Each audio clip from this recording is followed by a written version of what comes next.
姐妹大家平安。平安。很开心有这个机会可以回来建成，然后参加这第二堂礼拜。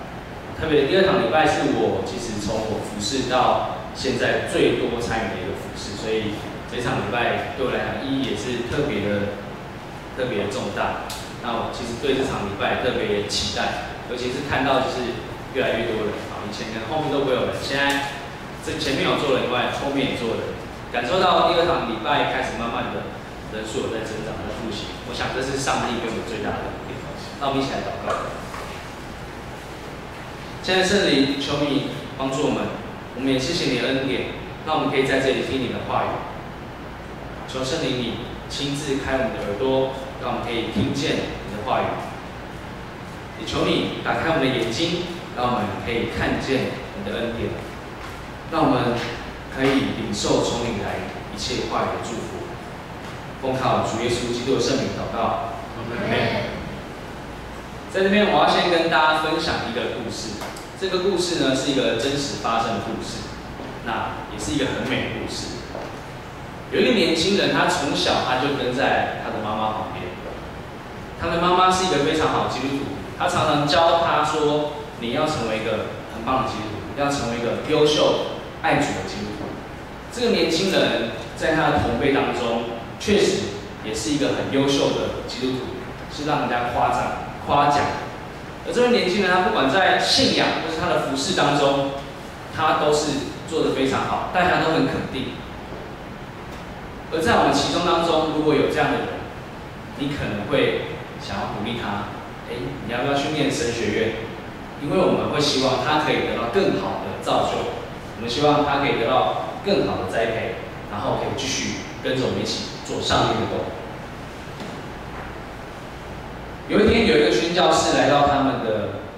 家，然后他打听到那个地方有一个主内的家庭，他们是很开心接待客人的，是有好名声的一个家庭。因为我们知道圣经耶稣说，我们出去传福音的时候，我们必须要去看，要去打听哪一户人家是适合的人，我们就住在那里，直到离开为止。而这个家庭就是那个年轻人的家，所以那个有个宣教师就到那个家去，他就住下。经过几天相处，这个宣教师他发现这位年轻人他非常爱主，而且有火热追求的心，他想要出去他想要带他出去宣教。可是对这年轻人来讲，要出去宣教并不是一件容易的事情。虽然我们有火热的心，可是出去传福音，有时候我们必须要面对许多困难。特别如果是要出国的话，像现在可能都不能出国，但是在之前，我们出国去宣教，我们第一个我们要离开我们的舒适圈，离开台湾这个地方，我们的生活可能开始面临到不同的习惯，然后我们语言也不同。我们出去的时候会发现，哇，这个世界跟我想象的不太一样。但是这个宣教师发现，他想要帮助这个年轻人开阔他信仰的眼界，所以他就决定带他出去。这位年轻人离开他的家，离开他的父母，离开他所舒适的地方，离开他的教会，离开他的朋友、同学，然后他开始可能要讲英文，可能要讲日文，可能要讲韩语，所经历的文化都不一样，而且他又还年轻，这时候对他来说可能会是一个很大的挑战，因为他没有什么社会经验。他怕遇到很多的问题的时候，他不知道怎么解决。我想，就算我们再大的热情，就算是我们对主有很大的热情，我们服侍得很认真，可是如果面对到许多困难来的时候，我们可能也会觉得害怕。不过这个年轻人他的信心非常大，他就跟今天我们主日学要升上少期的那个以勒一样，他知道。圣经告诉他说：“耶和华是他的牧者，他必不致缺乏。上帝使他躺卧在青草地上，领他在可安歇的水边。上帝使他的灵魂苏醒，为上帝他自己的灵引导他自己走上帝那一条义的道路。”对他来说，他相信圣经给他的应许，圣经所告诉他的一定不会有问题，而他也就这样跟着主的带领。这也是他妈妈特别教给他的信仰，是非常宝贵的。所以他们就开始出去宣教，一路服侍，一路学习，两个人一路有说有笑，有时候就像老师，有时候像同学之间的那种情谊，像老师跟学生，像朋友一样，有时候还像父子一样。这是他们有一个很好的关系，而这位宣教师渐渐的就成为他在属灵当中的一个长辈，属灵的父亲。他们亦师亦友，是非常好的同工。而这位长辈将他所有会的都交给了这位年轻人，然后他们就一起在国外去开拓教会，一起在国外去宣教。可能当中我们不是很多人都知道，当初我们建成教会开设的时候是黄六点牧师在这里，我们教会已经经过70年了，我们开拓到现在，我们所有的长辈一点一滴，包含到我们现在，可能我们有一起成长当中，我们跟我同辈，我们一起成长30几年，没有到30年，我们在这里一起服侍，我们建立这间教会，建立这一堂礼拜，这是我们很难能可贵的。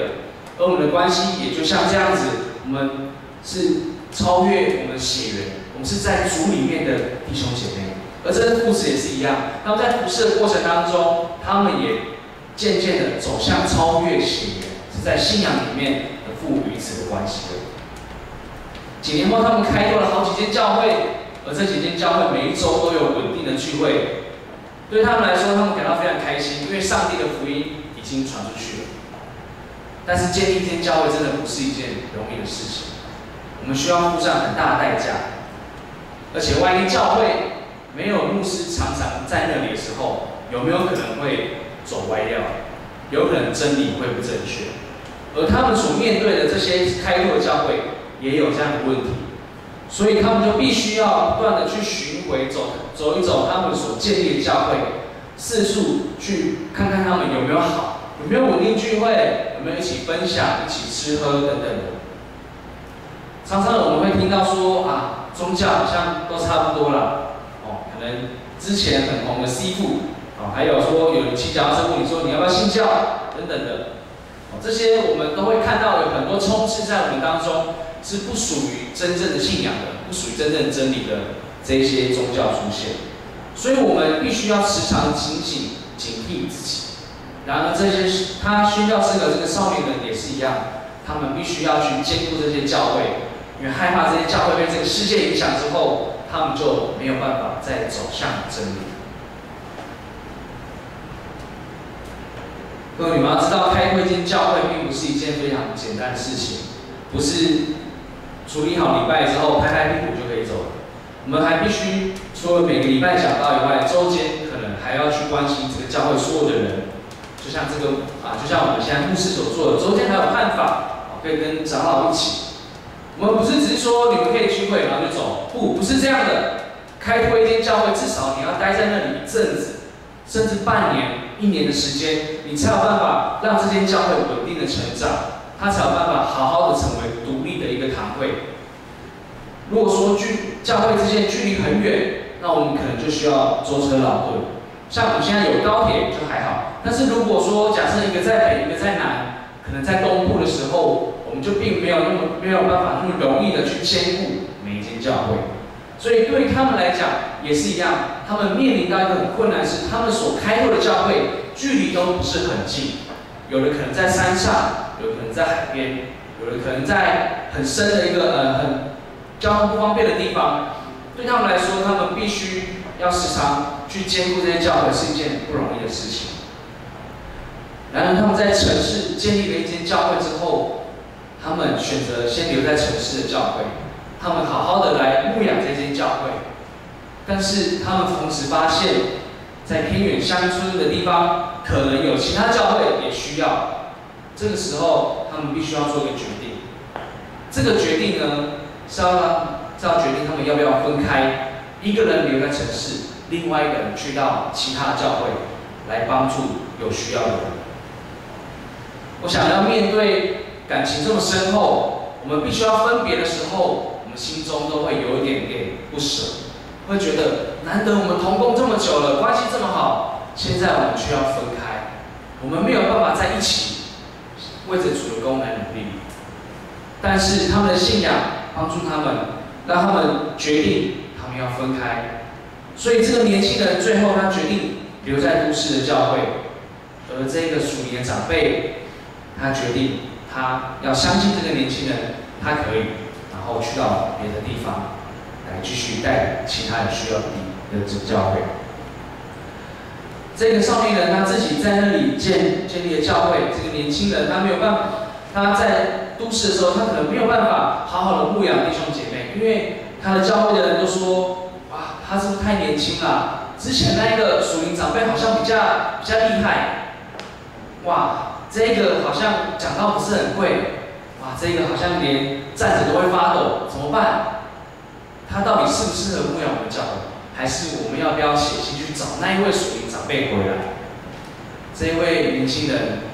他开始要面对一个很痛苦的环境，就是他自己所建立起来的教会的那一群人，可能不信任他。他们认为他不是一个很优秀的传道人，他们可能认为他是一个没有能力的人。对他来讲，他面临到很大的压力。而且街坊邻居可能不见得是对他友善的，街坊邻居会认为你的宗教是外来的，你的宗教不是我的宗教，你的传统也不是我的传统，你叫我不要祭拜我爸爸妈妈，你会害我不孝。哇，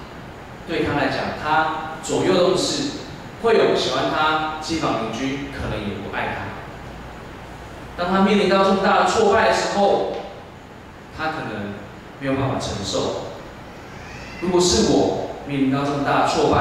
可能我也没有办法承受。这位年轻人因为遇到这样的事情，他会开始怀疑他自己，他会觉得我自己是不是经验不够，我是不是做不够好，我是不是还要继续念书，要继续念到博士，我才有办法压过他们。他可能开始会觉得自己是一个很差劲的人，因为没有人认同他。他开始哭，他祷告，跟上帝说：“主啊，难道我是一个好的传道人吗？主啊，难道我没有资格吗？是不是我还不够敬虔？我是不是圣经念的不够多？还是主你已经离开我了？”我不知道各位在座你们有没有曾经这样子想过：上帝是不是离开我？上帝是不是不再爱我？我是不是就是因为没有读经，没有祷告，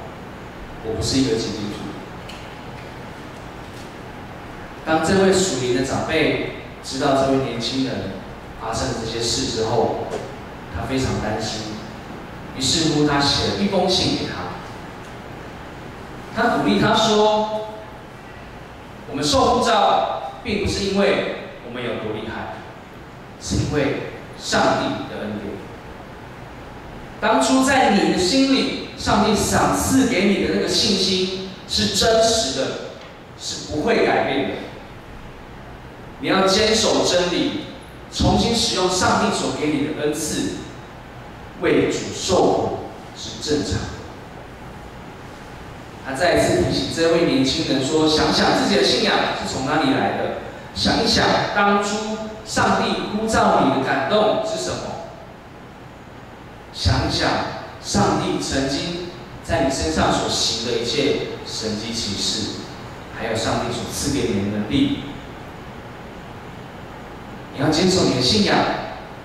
你要刚强壮胆，因为上帝所赐给你的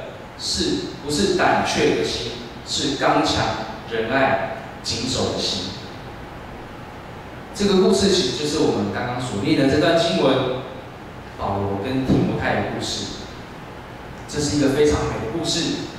也是一个真实的故事。保罗看见这个在主内的这个孩子，他所牧养的这个孩子，在信仰上面跌倒，全身都是灰尘，他是一个快要失去呼召的人。可是他这时候就像个温爸爸一样，用他温暖的手，轻轻地拍一拍他的身体，把他身上的灰尘都拍掉。他对他说：“我的孩子，你永远都是那位最美、我最爱的孩子。”无论别人怎么样攻击你，怎么样羞辱你，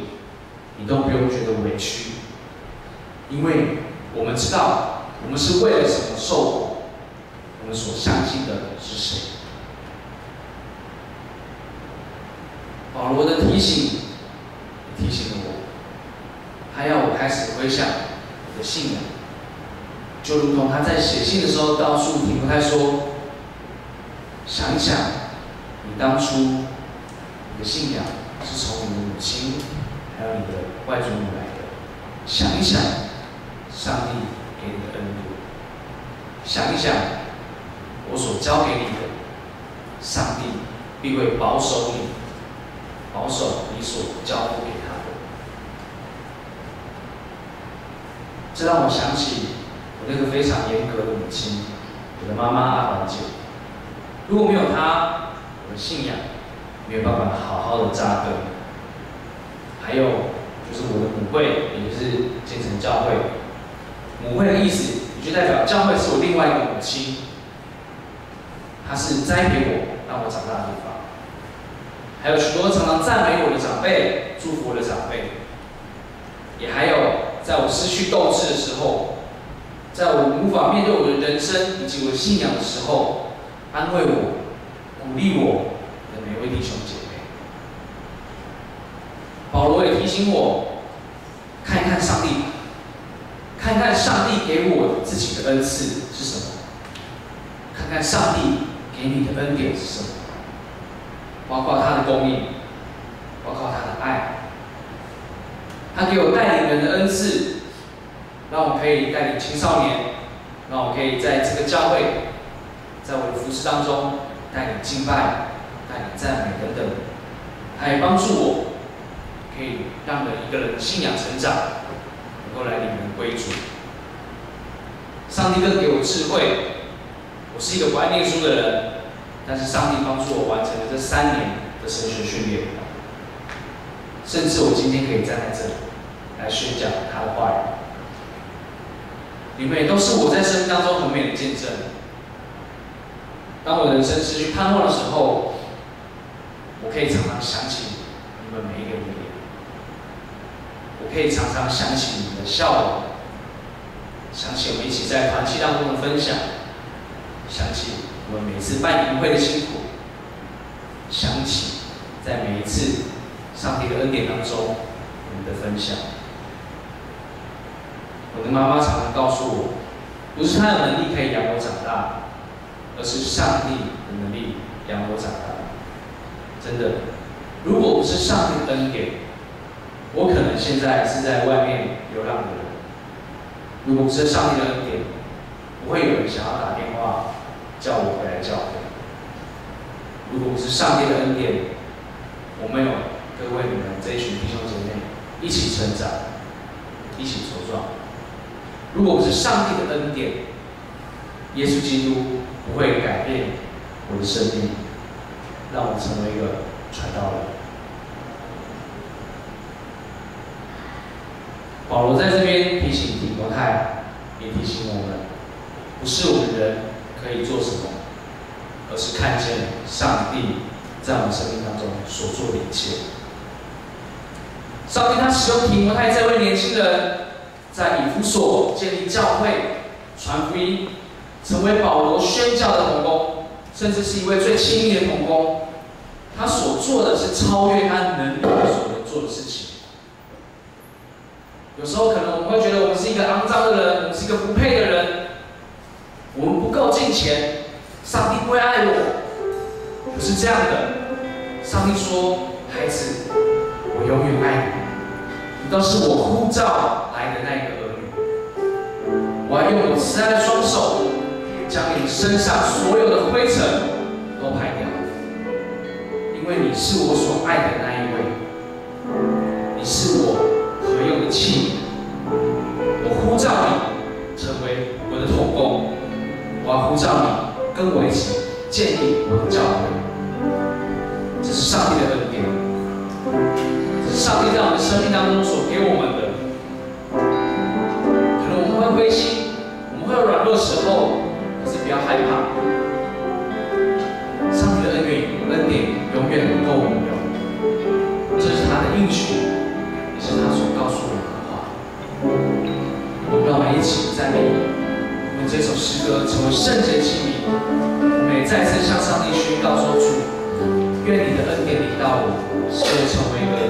合用圣洁的器皿。请敬拜团带我们唱。耶稣，我敬拜你。耶稣，我承受你救赎我命，你赐下真理，我愿顺服你。耶稣，我敬拜你。耶稣，我承受你，你洗净我心，成为你器皿，献给你耶稣，求你带领，成为圣洁，被你使用，劳动自己，求神灵降临，你生你死，成为圣洁器皿，献给你，愿合你心意。耶稣，我敬拜你。耶稣，我承受你，你救赎我命，你赐下真理，我愿顺服你。耶稣，我敬拜你。耶稣，我承受你，你洗净我心，成为你器皿，献给你耶稣，求你带领，成为圣洁，被你使用，劳动自己，求神灵降临，你生你死，成为圣洁器皿，献给你，愿合你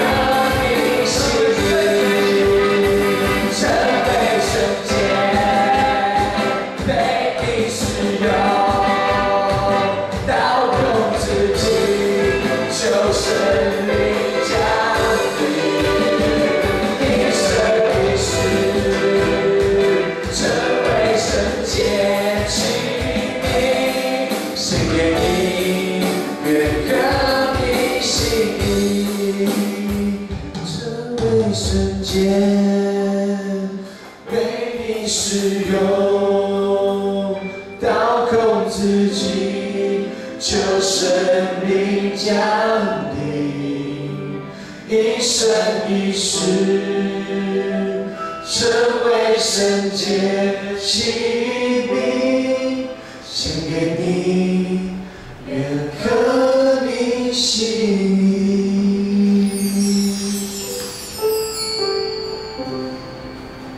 可能我会觉得我们没有办法成为合乎神使用的那个器皿，但是你要知道，上帝呼召我们，不是按着我们的行为，不是按着我们的能力，是用他那圣洁的呼召来呼召我们，使我们成为他合用的器皿。当我们遇见世上许多艰苦、困难的时候，在家人之中，在我们的同学之中，在这个社会上同事之间，我们可能会受到许多的压迫，我们会受到许多的嘲笑，是你要记得想想主在你身上的恩典，想想主给你那一切神迹奇事，因为我们知道他必保守我们所交托的，直到那日。愿我们都领受耶稣基督的恩典，领受上帝的慈爱，领受圣灵的能力，从今时直到永远。奉耶稣基督的名祷告，阿门。请坐。